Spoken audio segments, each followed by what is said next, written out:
Using Newton's law of universal gravitation in A-level physics by Ruhul Chaudhry, chemical engineering student at UCL.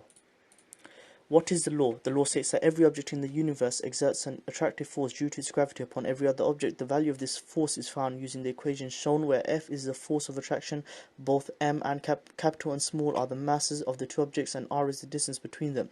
Finally, G is the gravitational constant, equal to 6.67 times 10 to the power of minus 11, a figure we just need to remember and plug in. There are many uses, but crucially it is in sending satellites into orbit. The force must be known to achieve a specific acceleration for the satellite, considering its mass as well as the mass of the Earth and its orbit height, to make the satellite go into orbit. Without this, there would be no telecommunication services, and you can say goodbye to your mobile phone. Capital M and small m can both represent either the mass being attracted or the mass attracting. This is because in fact both masses are attracting each other with the same value of force. So whichever you put them in the equation, the value of force F remains the same. This is an orbital path of small m mass.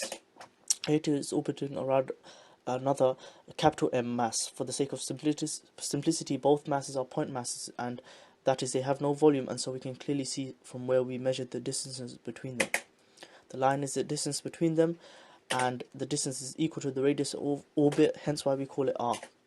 Force F can now be calculated by plugging in the values into Newton's law of gravitational equation. Don't forget to use the correct units mentioned in the beginning. I've got most of my information from my own notes. Should be reliable. Did get an A in A-level physics, so crossing my fingers, and made the illustrations myself. Would like to credit Newton for all his fantastic work, by the way.